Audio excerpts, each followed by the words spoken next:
Takzvané špeciálne školy, ako je aj táto, sú pre verejnosť tak trochu tabu a rovnako aj deti, ktoré od prírody nedostali takú mentálnu výbavu, aby zvládli nároky bežných škôl. Od štátu potrebujú oveľa väčšiu pomoc, no dostáva sa im naopak menej. Štát, ktorý nechce nejakou moc prispievať, tie deti to potrebujú. Potrebujú prostredie, ktoré je pestrofarebné a viac vecí, ktoré môžu priamo ohmatať a manipulovať s nimi. Naše deti potrebujú vlastne rozvíjať tie motorické zručnosti, pretože len na základe rozvoja tých motorických zručností sa môže rozvíjať reč a myslenie.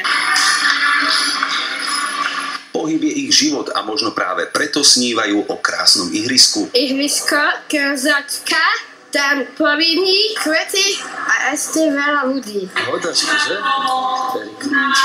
Neboli to ani nebesá, ani štát, ale ľudia, ktorí ich túžby vypočuli. A sami prišli s tým, že no a tuto by sme mohli urobiť toto. Tieto veselé a dokonca aj spevavé deti čaká v najbližšom období jedna obrovská zmena. Ich škola sa zmení na modrú. Čo znamená, že v rámci projektu Modrá škola im súkromná firma vybuduje časť dvora podľa želania a ľudia z jednej firmy sa toho chytili. Človek radšej chodí do takého zariadenia, ktoré je naozaj farebné, krásne. No a keď prídu deti v septembri do školy, tu ich čaká to prekvapenie. Začať by sme chceli práve v tejto prednej časti, kde by mala byť vytvorená taká predzáhradka, taká skutočná domáca. A tiež protihluková bariéra, altánok a ďalšie prekvapenia. Našepkám dopredu, nechceme zostať len pri tomto jednom zariadení. Chcú vynoviť aj ďalšie školy, ktoré navrhnú rodičia a učitelia. Môžu navštíviť našu webovú stránku modraškolka.sk, kde sa dozvedia viac informácií. Z Modrej škôlky Anton Aramčík.